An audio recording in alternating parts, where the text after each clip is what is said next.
Questions की ओर। और friends, जैसा आप सब जानते हैं, स्क्रीन पे जो हमारे एमसीक्यू रहते हैं हिंदी और इंग्लिश दोनों लैंग्वेज में रहते हैं। ओके, सो यहाँ पे देखो, फर्स्ट क्वेश्चन है, निम्न में से कौन सा नियम यह सुझाव देता है कि शरीर के विभिन्न अंग विकास के विभिन्न चरणों में भिन्न भिन्न दरों से विकसित होते हैं।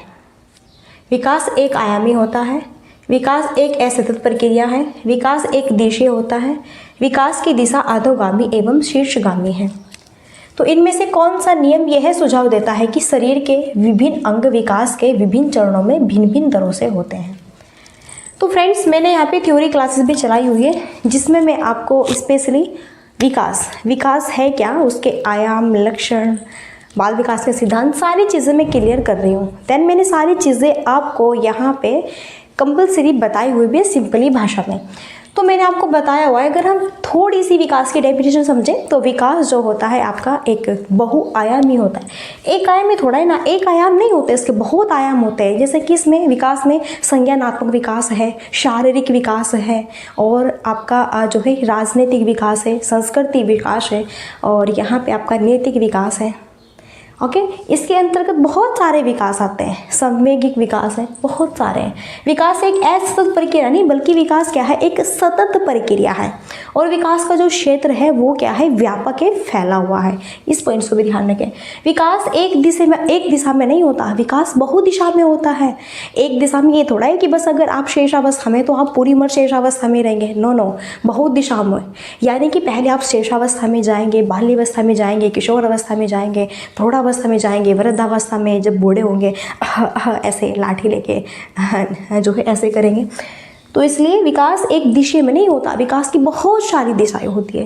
विकास की दिशा अधोगामी एवं शीर्षगामी है। इसलिए यहाँ पे हमारा इस क्वेश्चन के अकॉर्डिंग 4 ऑप्शन राइट है। विकास क्या होता है, बहुआयामी होता है। विकास एक सतत प्रक्रिया होती है। विकास एक दिशा नहीं, बहुदिशीय होता है। इन पॉइंट्स को आप ध्यान रखें। सो यहाँ पे राइट आंसर होगा कि विकास की दिशा देखो अधोगामी और शीर्षगामी क्या होता है। हमने यहाँ पे विकास के सिद्धांत को 2 भागों में डिवाइड किया हुआ है, एक अधोगामी, एक शीर्षगामी। शीर्षगामी का मीन्स होता है कि विकास सिर से पैर की ओर होता है। यानी कि सिर से पैर की ओर वो क्या होगा, जब आप पहले कंट्रोल अपने सिर पे, गर्दन पे, और जो है यहाँ पे बाजू पे, धीरे धीरे पेट, जो है यहाँ पे लेग्स, फिर सबसे लास्ट में आपके पैर, ठीक है, इस तरह से होता है। अधोगामी यहाँ पे यानी कि पहले बालक का विकास केंद्र से बाहर की ओर होगा।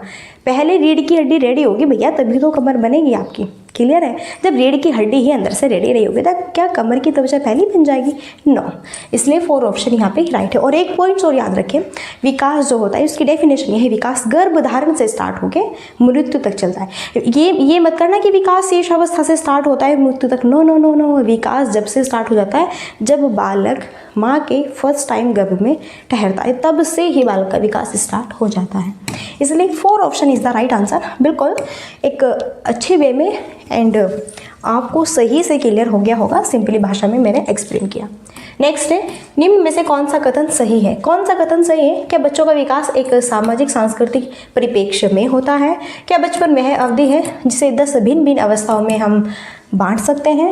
या फिर बच्चों की सोच सामाजिक अंतःक्रिया से प्रभावित ही नहीं होती? क्या बात है, क्या बच्चों का विकास केवल अनुवांशिक स्तर पर ही डिपेंड करता है? सो देन यहाँ पे हमें बिल्कुल जो करेक्ट हमारा कथन है वह हमें चूज करना है। देन अगर हम यहाँ पे बात करें कि बच्चों का विकास, क्या बच्चों का जो डेवलपमेंट होता है केवल और केवल वह उनकी हेरिडिटी पर ही डिपेंड करता है? No no no no no, मैंने आपको बहुत अच्छे से डेफिनेशन समझाई हुई है। बच्चों का विकास केवल और केवल हेरिडिटी पर नहीं, बट हेरिडिटी और इन्वायरमेंट दोनों पर डिपेंड होता है, अनुवांशिकता और यहाँ पे पर्यावरण। मानो एक माता पिता है जो कि अच्छे टीचर है, उनकी रुचि टीचर में, उनकी जो संतान पैदा होती है, मान के चलो उसमें भी चांसेस टीचर बनने के होते हैं, उसे भी लगाव होता है टीचर्स की तरफ ही, तो वो तो हो गया अनुवांशिकता की लगाव है। लेकिन जब तक हम उसे वो चीज़ें प्रोवाइड नहीं कराएंगे, अच्छे स्कूल्स में भेजेंगे नहीं, पढ़ाएंगे नहीं, और ट्यूशन व्यूशन नहीं लगाएंगे, अच्छा जो है उसे हम पर्यावरण नहीं प्रोवाइड कराएंगे, तो बताओ क्या खाक बन जाएगा वो टीचर? No no no. तो इसलिए अनुवांशिकता और पर्यावरण दोनों का मेल होता है। केवल शब्द है ना, इसे रॉन्ग करो, क्या सामाजिक अंतःक्रिया से प्रभावित नहीं होता?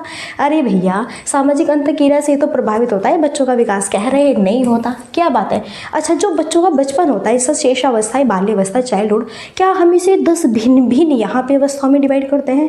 भाई सिर्फ और सिर्फ हमने 4-5 तो अवस्थाएं पढ़ी, शेषावस्था या फिर पूर्व बाल्यावस्था, मध्य बाल्यावस्था और किशोर अवस्था, प्रौढ़ और वृद्धावस्था, बस है। आप कह रहे हैं कि बचपन को ही 10 अवस्थाओं में बांट दो। नो, ये नहीं है। बच्चों का विकास एक सामाजिक सांस्कृतिक परिप्रेक्ष्य में होता है, सही बात है। देखो, बच्चा है अपने समाज में रहता है, अपने समाज के आसपास के लोगों के साथ में बातचीत करता है। भैया जिससे बातचीत कर रहा है ना, कि आप क्या करते हैं, क्या खाते हैं, क्या पीते हैं, क्या आप पहनते हैं, क्या आप जो है कहाँ पे आप पढ़ते हैं, किस क्लास में, सारी चीज़ें हमारी ये जो है रहती है नॉर्मली, जो कि हम आपस में बातचीत करते हैं। इसलिए फर्स्ट ऑप्शन हमारा राइट है। Next, the process by which are genetic, यहाँ पे ये भी बहुत ही बेहतरीन क्वेश्चन है कि आनुवांशिक विन्यास के पूर्व निर्धारित रूप से प्रकट होने की प्रक्रिया क्या कहलाएगी? अनुकूलन है, अधिगम है, सामाजिकरण ही, परिपक्वता है? क्या बात है। अनुवांशिक यानी कि हेरेडिटी, अनुवांशिक विन्यास से, देखो अनुवांशिक हेरेडिटी विन्यास के पूर्व निर्धारित रूप से प्रकट होने की प्रक्रिया क्या कहलाएगी? यहाँ पे ये कहलाएगी आपकी परिपक्वता। मानो एक बालक है, देखो अनुवांशिक विन्यास के जब बालक का, ध्यान से, जब बालक का जन्म होता है, बालक का जैसे जन्म हुआ, बालक 1 दिन का, 2 दिन का, 3 दिन का, 10 दिन का बालक, मानो 1 मंथ का है, तो 1 मंथ का बालक क्या करेगा? हल्का फुल्का अपने हाथों पैरों को थोड़ा हल्का फुल्का हिलाना स्टार्ट करेगा। 3 मंथ का होगा तो क्या करेगा? धीरे धीरे बैठने की कोशिश करेगा, धीरे धीरे जो है यहाँ पे आपका ऐसे कमर लगा के या फिर हल्का फुल्का इस तरह से, और 6 मंथ का बालक अच्छे से बैठना स्टार्ट कर देगा।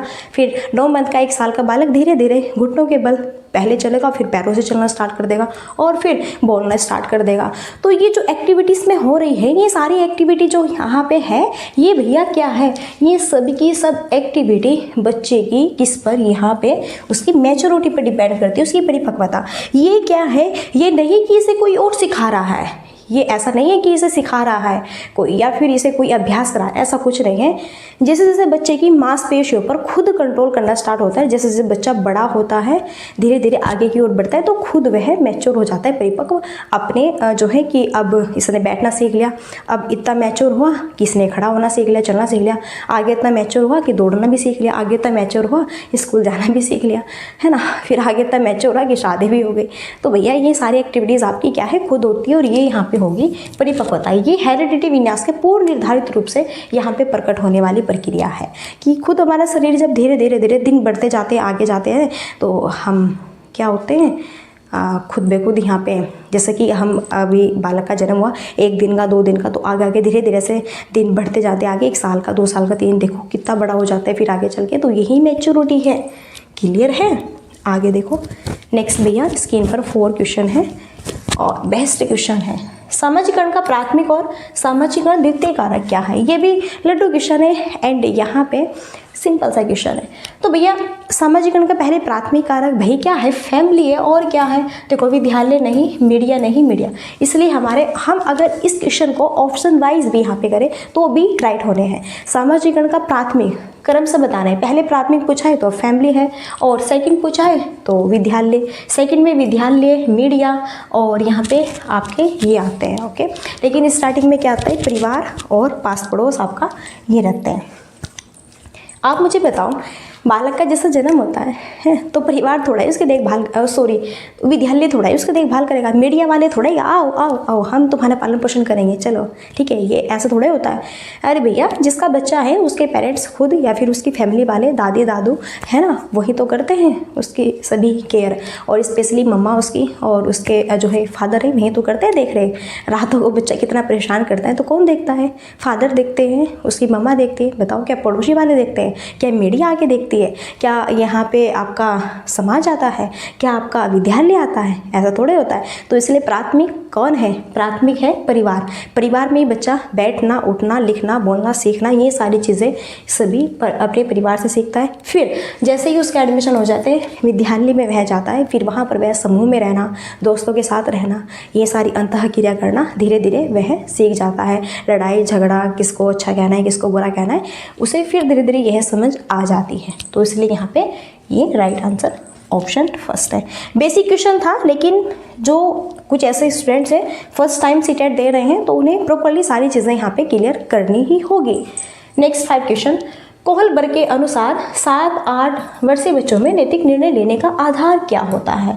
सामाजिक व्यवस्था बनाए रखना, दंड और आज्ञा पालन है, सामाजिक अनुबंधन बनाए रखना, सार्वभौमिक नैतिक सिद्धांत है। क्या बात है।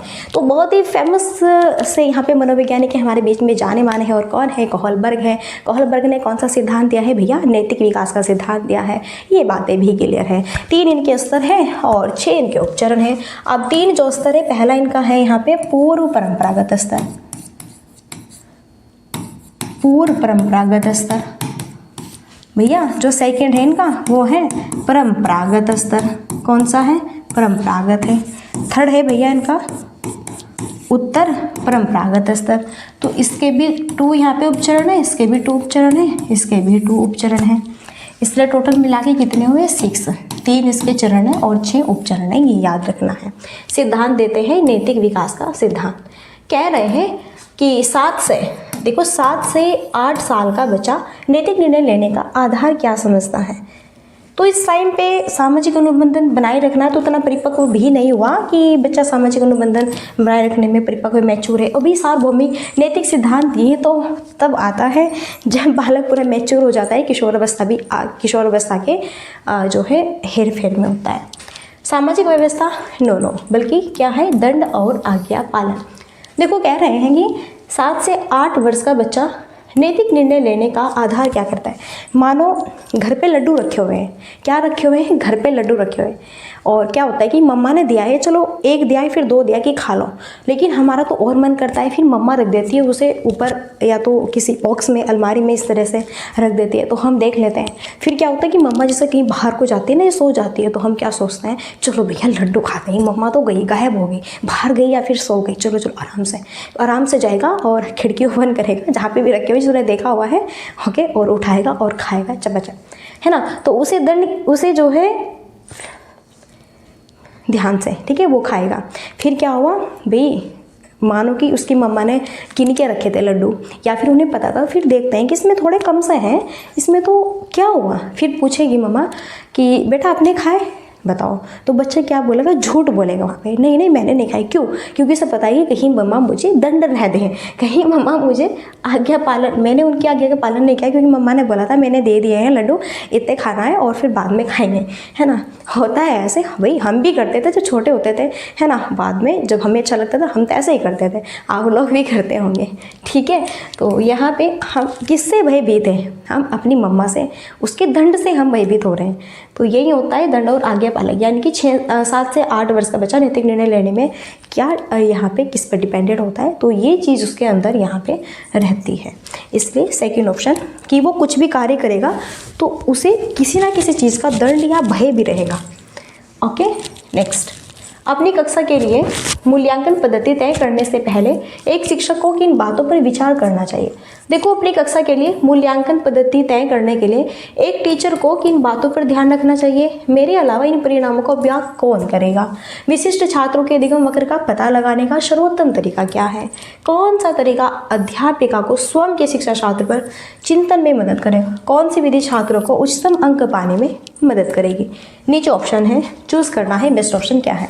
देखो, क्लास है, एक क्लास है, और इस क्लास में मूल्यांकन पद्धति तय करने से पहले एक टीचर्स का, है ना, किन किन बातों पर सबसे ज़्यादा सजेशन होना चाहिए। सो ये बातें भी यहाँ पे, क्योंकि देखो भाई, अगर एक टीचर है, मानो हिंदी का टीचर है, तो वह आज क्या पढ़ेगा क्या नहीं पढ़ेगा, पहले वह खुद से पढ़ेगा, खुद से सोचेगा और देखेगा कि हाँ क्या पढ़ाना है, कितना पढ़ाना है बच्चों को, उनके लेवल से, है ना। ये सारी चीज़ें वो डिपेंडेंट करेगा अपनी माइंड में। तो फिर कहना ये चाह रहा है कि मेरे अलावा इन परिणामों का उपयोग कौन करेगा? ये भी सही बात है। अब अगर देखो, एक टीचर है और उसका पीरियड्स हिंदी का है, तो और टीचर्स हिंदी वाले नहीं हैं, तो भैया हिंदी पर डिपेंड वही टीचर्स होगा। कह रहे हैं कि मेरे अलावा इन परिणामों का उपयोग और कौन करेगा, मुझे तो देखना है ये हिंदी का पीरियड्स।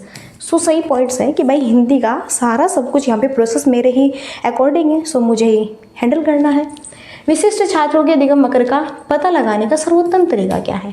देखो क्लासेस में बहुत सारे स्टूडेंट्स होते हैं जिसमें कि कुछ हमारे प्रतिभाशाली विशिष्ट भी होते हैं, तो उनका भी हम कैसे पता लगाएंगे, उनके वक्र का, उनके माइंड का, उनके आईक्यू लेवल का? तो हमें उन्हें उसी तरह से हैंडल करना है। अगर हम उन्हें हल्के फुल्के यूँ ही कुछ समझा देंगे, समझ देंगे तो उसमें बोरिंग होगा उन्हें हम कुछ हार्ड लेवल का, उसी लेवल का देंगे जिसमें मैं सही से कर पाए। कौन सा तरीका एक टीचर को स्वयं के शिक्षा शास्त्र पर चिंतन में मदद करेगा? अब टीचर जब खुद कुछ पढ़ाएगा पहले उस पर चिंतन क्रिएट करेगा कि नहीं, कि बस ऐसे ही आया कि सो के उठा टीचर्स और आया यहाँ पे घर से, है ना, स्कूल्स में आए और बस कुछ चिंतन किया नहीं किया, कुछ पता नहीं क्या पढ़ाने क्या नहीं, ऐसी क्लास में आ गए और चलो भाई ओपन करो हिंदी की क्लास, चलो ये पढ़ेंगे वो पढ़ेंगे। ऐसा थोड़ा ही होता है, पहले से ही चिंतन क्रिएट करना होता है मन में, क्या पढ़ाना है क्या नहीं और किस माध्यम से। लेकिन कौन सी विधि छात्रों को सम अंक पाने में हेल्प करेगी? ये विधि बेस्ट नहीं है। यहाँ पर सिर्फ और सिर्फ ये चीज़ें रखी जा रही है कि यह कितने मार्क्स ला सकता है बच्चा, बस उस पर डिपेंड होना, जबकि ऊपर सारी चीज़ें यहाँ पर सीखने की ओर डिपेंडेड है। इसलिए फर्स्ट, सेकेंड और थर्ड ऑप्शन राइट है। फर्स्ट, सेकेंड और थर्ड यहाँ पे ये होगा, है ना, फर्स्ट, सेकंड और थर्ड, फर्स्ट ऑप्शन राइट है। फर्स्ट, सेकंड और थर्ड यहाँ पे एक और, ठीक है, इस तरह से ये मिस्टेक्स था, इस तरह से होना चाहिए। ओके भैया, इसलिए फर्स्ट ऑप्शन राइट है। ये जो यहाँ पे इधर सेकंड है ना, ऐसे थर्ड कर लेना। नेक्स्ट देखो, समावेशी शिक्षा से अभिप्राय है। देखो समावेशी शिक्षा से क्या अभिप्राय है? समावेशी शिक्षा, उसकी डेफिनेशन बाय द वे आप सबको पता है, मैं बताते भी हूँ क्या होता है। समावेशी शिक्षा वह होता है, समावेश का मतलब होता है जिसमें कि सभी बच्चों का समावेश होता है, सभी बच्चों को इक्वल रूप से शिक्षा प्रोवाइड करानी होती है, चाहे वह बालक गरीब वर्ग का है, पिछड़ा हुआ है, या फिर वंचित है, या फिर यहाँ पे विकलांग है, दृष्टि बाधित है, श्रवण बाधित है, या फिर कोई रिच फैमिली का है, अंबानी का है, या फिर किसी और का है भैया, है ना। तो ऐसा थोड़ा ही होता है कि ये अंबानी का है तो उसे अलग स्कूल्स में ही पढ़ाएंगे, या फिर ये गरीब का है उसे अलग स्कूल में पढ़ाएंगे, अलग टीचर्स पढ़ाएंगे, या फिर ये अमीर बच्चे हैं इन्हें हम अलग पढ़ाएंगे, या फिर किसी की भाषा हिंदी है, किसी की मातृभाषा इंग्लिश है, उर्दू है, फारसी है, तो उसी के अकॉर्डिंग सभी बच्चों का समावेश जिसमें एक ही स्कूल्स में और एक ही क्लास में होता है, वही होता है समावेश शिक्षा। क्लियर है डेफिनेशन? सिंपल। ओके, चलो अब देखते हैं क्या होगा। तो आर्थिक रूप से कमजोर वर्ग का आरक्षण केवल सरकारी विद्यालयों में ही उपलब्ध करवाए। यहाँ पे कह रहे हैं कि जो गरीब बच्चे हैं, जो गरीब है, पुअर बालक है, जो आपके आर्थिक रूप से कमज़ोर वर्ग के हैं, उनका भैया एडमिशन केवल और केवल आप सरकारी स्कूल में कराओ। क्या बात है, वैसे भी केवल वर्ष लग गया तो ये रॉन्ग हुआ। बताओ, क्या उनकी इच्छा नहीं है पढ़ने की? क्या उन्हें अधिकार नहीं है एजुकेशन प्राप्त करने का? क्या उन्हें आगे बढ़ने का अधिकार नहीं है? वो गरीब है तो रॉन्ग है, ये चीज़ें गलत है। दिव्यांग छात्रों को सिर्फ विशेष विद्यालयों में ही शिक्षा। देखो जो दिव्यांग है, मानो दृष्टि बाधित, श्रवण बाधित है, सुन नहीं सकता, देख नहीं सकता, चल नहीं सकता, उन्हें आप सिर्फ और सिर्फ विशेष विद्यालयों में ही शिक्षा, उनके लिए अलग ही विद्यालय बनाने चाहिए। क्या वो सामान्य बच्चों के साथ में नहीं पढ़ सकता? क्यों नहीं पढ़ सकता? ये भी गलत है। सरकारी विद्यालयों में केवल अंग्रेजी भाषा ही पढ़ाई जाए। कह रहे हैं जो सरकारी विद्यालय तो केवल उसमें अंग्रेजी भाषा। नो नो नो भाई, देखो जब आपका जो विद्यालय है, सब बच्चे अलग अलग क्षेत्र से, अलग अलग वर्ग के होते हैं, सबकी मातृभाषा अलग अलग होती है, किसी की हिंदी है, इंग्लिश है, एजेटिक, इस माध्यम से होती है। तो आपको सबकी भाषाओं का क्या करना है? सम्मान करना है सभी बच्चों की। तो ये नहीं कि अगर आप, ठीक है, विद्यालय में केवल और केवल इंग्लिश या फिर हिंदी या फिर उर्दू फारसी ही पढ़ाएंगे, तो ये भी चीज़ गलत है। जबकि योग्यताओं से परे होकर सभी बच्चों को गुणवत्ता शिक्षा उपलब्ध करवाई जाए। बिल्कुल 4 ऑप्शन राइट है। कह रहे हैं समावेशी शिक्षा का मीन सही होता है कि योग्यताओं से परे होकर, यानी कि ये चीज़ नहीं देखना है कौन गरीब है, कौन अमीर है, किसकी मातृभाषा हिंदी है, उर्दू है, फारसी है, फलाना है, ढिमकाना है, ये वो, ऐसे वैसे, विकलांग है, ये है ना। जबकि सभी बच्चों को गुणवत्ता शिक्षा उपलब्ध कराए, सबको समान रूप से। और आपका सबसे मेन जो अधिकार है वो ये है, सभी बालकों का डेवलपमेंट करना, विकास करना। ओके, राइट है ना। सो क्लैपिंग होनी चाहिए इसी बात पर। आगे बढ़े, नेक्स्ट देखो स्क्रीन पर क्वेश्चन है कथन और यहाँ पे रीजंस वाला। अभिकथन और कारण वाला क्वेश्चन है। चलो, अभिकथन क्या कहता है कि पढ़ाते समय एक टीचर को पठन सामग्री को दर्शाने के लिए विभिन्न तरीके अपनाने चाहिए। शिक्षक को अधिगमकर्ताओं की विविध आवश्यकताओं हेतु अपने शिक्षा शास्त्र को उनके अनुकूल बनाना चाहिए। सही विकल्प चुनें। कथन कहता है पढ़ाते समय एक टीचर्स को पाठ्य सामग्री को दर्शाने के विभिन्न तरीके। देखो यहाँ पे टीचर्स क्या कह रहे हैं कि भाई जब पढ़ाना है तो पढ़ाते वक्त आपको भिन्न भिन्न तरीके अपनाने चाहिए। अब देखो, अगर मैं आपको पढ़ा रही हूँ तो कुछ यहाँ पे ऐसे स्टूडेंट्स हैं जो कि सुन के ज़्यादा बेहतर समझते हैं, जैसे मैं बोल रही हूँ, समझा रही हूँ, है ना, एग्जाम्पल से, तो वो अच्छे समझते हैं। कुछ बच्चे जब मैं लिखूंगी, लिख के समझाऊंगी, वो तब बच्चे समझते हैं। यानी कि कुछ बच्चे दृश्य सामग्री का यूज़ करते हैं, कुछ श्रव्य सामग्री का यूज़ करते हैं, कुछ खुद सुन के सीखते हैं, कुछ खुद स्वयं अपने हाथों से करके सीखते हैं। तो जब अलग अलग एक्टिविटीज़ होती है तो इसी माध्यम से टीचर्स को अलग अलग एक्टिविटी के थ्रू ही पढ़ाना चाहिए। तो ये पॉइंट सही है, कह रहे हैं पढ़ाते समय टीचर्स को पाठ्य सामग्री को दर्शाने में भिन्न भिन्न तरह की तरीके अपनाने चाहिए। तो करेक्ट ऑप्शन है, बिल्कुल राइट, कोई रॉन्ग नहीं निकाल सकता। कारण है शिक्षक को अधिगमकर्ताओं की विविध आवश्यकताओं हेतु अपने शिक्षा शास्त्र को उनके अनुकूल, यस बिल्कुल ये भी राइट है। हमारी क्लास में व्यक्तिगत भिन्नता रहती है, बहुत सारे स्टूडेंट्स हैं, IQ लेवल सबका अलग अलग है, डिफरेंट है, सबकी क्षमता अलग होती है, सोचने की समझने की सबका नज़रिया अलग अलग होता है। तो हमें उन्हीं के माध्यम से उनकी क्षमताओं के अनुसार ही उन्हें शिक्षा प्रोवाइड करानी चाहिए। तो बच्चे अधिक रुचि लेंगे, काफ़ी बेहतर सीखेंगे। अब हमें और ऑप्शन चूज ही नहीं करना, जब हमारा यहाँ पे ऑप्शन ए और ऑप्शन आर, यानी कि ए और आर दोनों राइट है और यहाँ पे आर ए की सही व्याख्या करता है, इसलिए बी ऑप्शन से बेस्ट कोई ऑप्शन हो ही नहीं सकता। और ऑप्शन पे हम क्यों टाइम वेस्ट करें, है ना। चलो आगे बढ़ते हैं, स्क्रीन पर आगे नेक्स्ट क्वेश्चन है। एक बच्ची लिखाई में निरंतर कठिनाई का सामना करती है, उसे अक्षर बनाने और शब्दों के बीच अंतराल करने में यहाँ पे चुनौती महसूस होती है। यह लक्षण किस अधिगम विकार की ओर इशारा करता है। पाठ वैकल्य गणन है, आलेख वैकल्य ध्यान एवं अति सक्रियता विकार है। देखो सिंपल सा क्वेश्चन में दिया हुआ है कि लिखाई में निरंतर कठिनाई हो रही है। अगर होता कि पढ़ने में निरंतर कठिनाई हो रही है तो यहाँ पे होता भैया क्या, हमारा पठन विकार यानी कि डिसलेक्सिया। लेकिन लिखने में जब हम कठिनाई फील करते हैं, ओके, मानो यहाँ पे लिखा हुआ है ऐसे, स्कूल ऐसे लिखा जाता है और बच्चे क्या कर रहा है, स्कूल को ऐसे लिख दे रहा है ना। देखो इधर इसने यहाँ पे ऐसे, इधर तो बड़ाओ की मात्रा, इधर छोटाओ की बना दी। यहाँ पे लिखा हुआ है बिल्ली और बच्चा बिल्ली को क्या लिखा, बच्चे ने बिल्ली को लिखा बिल्ली, है ना, या फिर बिल्ला, इस तरह से, यानी कि बड़ा ला कर दिया दोनों, है ना, इस माध्यम से कि लिखा कुछ और होता है, बच्चा उसे लिखता कुछ और है। तो इस तरह से, और अक्षर बनाने और शब्दों के बीच में अंतराल ही नहीं समझ पाता। या फिर ऐसे कि लिखना है ऐसे कि स्कूल जाना है, कहाँ पे, स्कूल, तो स्कूल जाना दोनों एक साथ लिख दिया, स्कूल जाना, तो ये भी गलत है। स्कूल अलग लिखना था और जाना थोड़ा यहाँ पे स्पेस दे के लिखना था ना। तो जब बच्चा ये भी नहीं जानता कि स्पेस भी देना होता है कि नहीं होता है, कि दोनों शब्द अलग अलग है, इस माध्यम से वह चीज़ यहाँ पे क्या होगी, डिसलेक्सिया, डिस्ग्राफिया, डिसलेक्सिया नहीं, डिस्ग्राफिया। और डिस्ग्राफिया को हम हिंदी में आलेख वैकल्य भी कहते हैं और इसे हम यहाँ पे क्या कहते हैं, लेखन वैकल्य भी, ओके। यानी कि लिखने में त्रुटि है तो आलेख वैकल्य होगा। पाठ वैकल्य होता है जब पढ़ने में त्रुटि है कि लिखा कुछ और है, पढ़ कुछ और रहा है। गणन वैकल्य होती है जब हम निरंतर मैथ्स के सम्स में त्रुटि करते हैं। और ध्यान एवं अति सक्रियता विकार वह होता है जब हम कहीं पर भी ध्यान फोकस क्रिएट नहीं कर पाते हैं। सिंपल है, समझ आया, सही आंसर ऑप्शन सी है, ठीक है। चलो नेक्स्ट 10 क्वेश्चन है। विद्यार्थियों में व्यक्तिगत विभिन्नताओं को पूरा करने के लिए एक टीचर्स को मानकीकृत पद्धतियों और आकलन के तरीकों का उपयोग करना चाहिए। शिक्षा शास्त्रीय उपागम और मूल्यांकन के विविध साधनों का उपयोग करना चाहिए। रटंत आधारित अधिगम को निर्धारित करने के लिए एक रूप शिक्षा शास्त्र इस्तेमाल करना और योगात्मक आकलन पर बल देना चाहिए। पेपर पेंसिल आधारित परीक्षणों की संख्या में वृद्धि करना और पुनः स्मरण पर बल देना चाहिए। तो यहाँ पे देखो क्वेश्चन क्या कह रहा है। क्वेश्चन कहता है जो विद्यार्थियों में व्यक्तिगत विभिन्नताओं को पूरा करने के लिए टीचर्स को क्या करना चाहिए। भाई एक स्कूल से एक क्लास है तो उसमें व्यक्तिगत भिन्नता तो देखने को मिलती है ना। बहुत सारे बालक होते हैं, सबके पेरेंट्स भी अलग होते हैं, सब बालक दिखने में भी अलग होते हैं, सबकी रुचि, क्षमता, सारी चीज़ें डिफरेंट होती हैं। सोचने की क्षमता, उनका व्यवहार, सारी चीज़ें उनसे सबकी अलग अलग होती है, डिफरेंट होती है, ओके। तो इस तरीके से क्या हम, वैसे भी पता है मानकीकृत शब्द रॉन्ग है, क्या हम रटंत आधारित शिक्षा प्रणाली को फोकस करेंगे, वो भी एक ही रूप शिक्षा शास्त्र का? नो। क्या पेपर पेंसिल परीक्षणों की संख्या बढ़ाएंगे कि बस लिखित पेपर कराते रहो, पेपर पेंसिल बस लिखित कराते रहो, सीख लेगा और क्या, बाढ़ में जाए। बोल के सीखे, नहीं सीखे, पढ़ के सीखे, नहीं सीखे, है ना, इस तरह से। तो राइट आंसर क्या होगा? सेकंड। क्यों?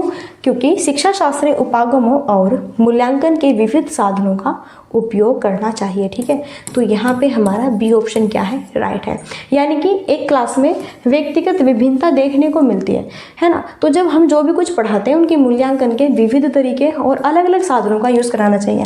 अब जैसे एक क्लास में 3 बच्चे हैं, मानो मैं एग्जाम्पल, बहुत सारे बच्चे हैं, 30 से 35, लेकिन यहाँ पे देखो कुछ बच्चे कैसे आपके दृश्य रूप से चित्रों के माध्यम से सीखते हैं, कुछ श्रवण, है ना, इस तरह से सीखते हैं, कुछ स्वयं करके सीखते हैं चीज़ों को, है ना, कुछ खुद खोजबीन करके, कुछ बच्चे खुद लिख करके सीखते हैं। तो सब डिफरेंट होते हैं, इसलिए राइट आंसर ऑप्शन बी होगा यहाँ पे।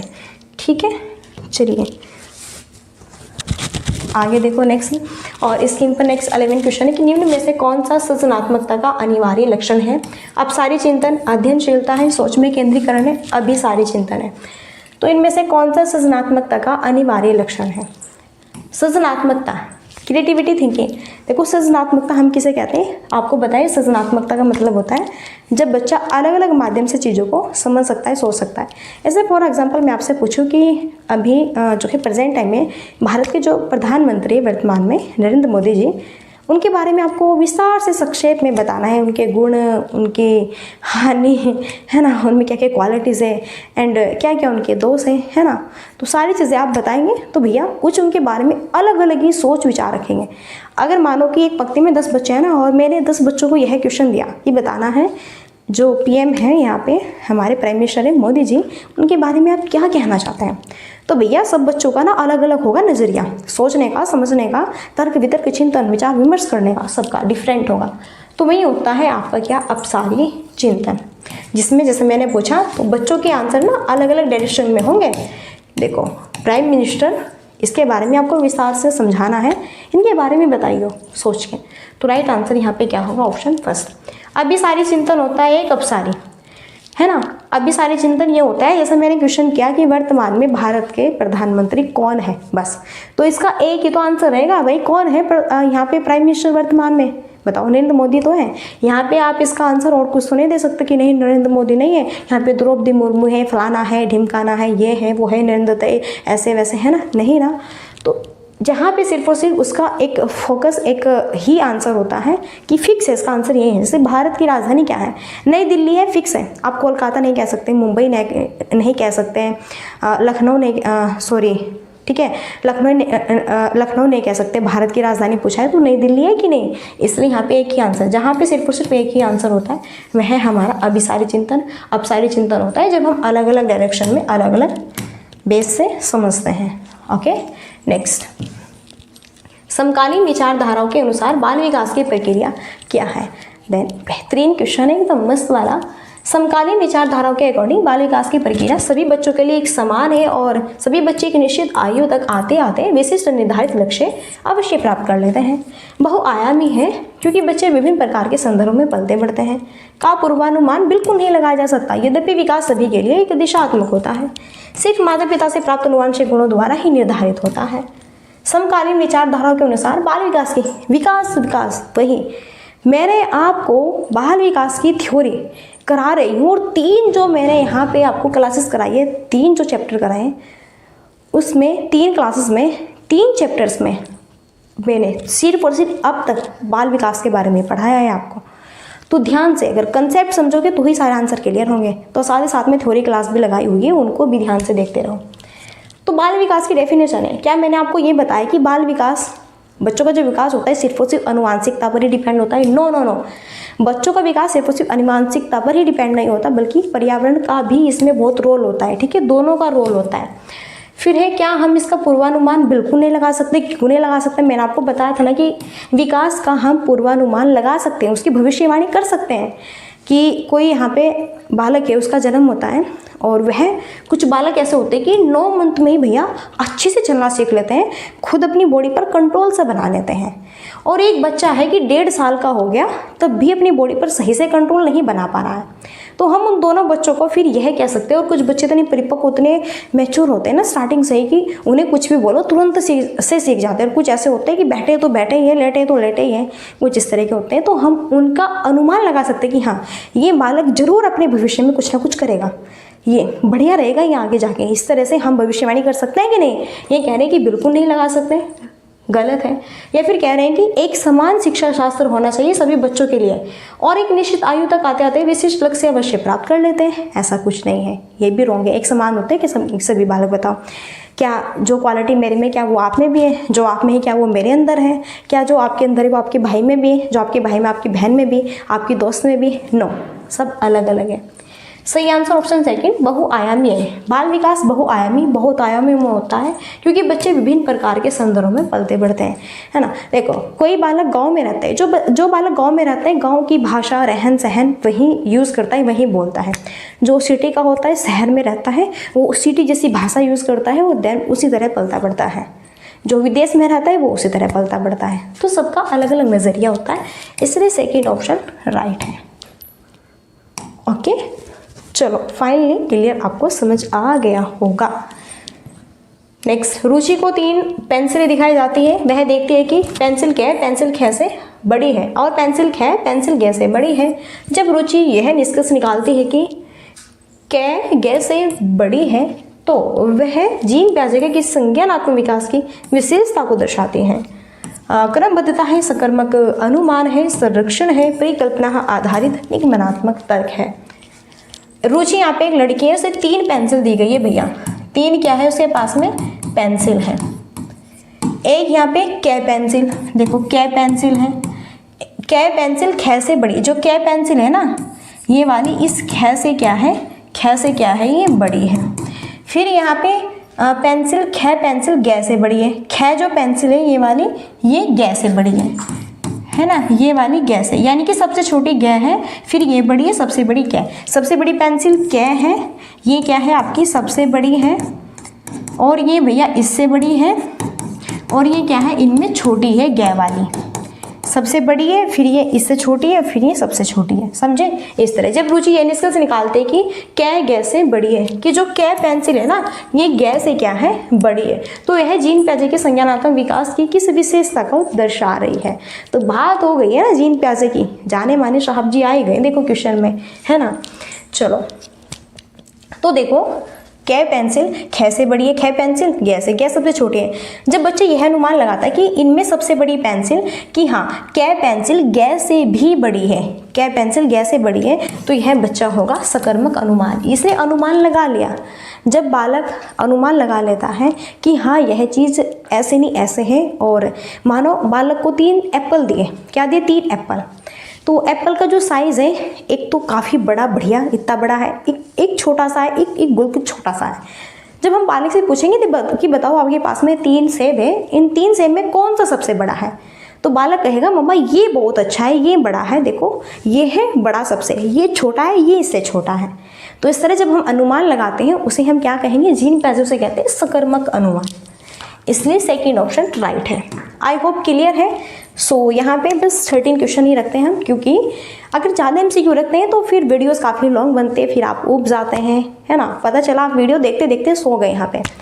तो लास्ट क्वेरी यही रहती है, like and share and subscribe की। सो भाई जाते जाते 2 बात यहाँ पे बिल्कुल अवश्य कहूँगी, वो ये है कि अगर मैंने वीडियो में कोई भी आपको गलत पॉइंट्स बताए, फिर कुछ भी गलत यहाँ पे लैंग्वेज यूज़ की हो, तो बिल्कुल मैं सम्मानपूर्वक सर झुका के आप सबसे माफ़ी चाहती हूँ, क्योंकि आप आने वाले इन फ्यूचर सभी भाविक शिक्षक हैं। ओके, तो चलिए फ्रेंड्स, अब यहीं पे हम मिलते हैं नेक्स्ट सेशन में, और तब तक के लिए so thanks for watching, keep study and bye bye, take care, जय हिंद, जय भारत, नमस्कार।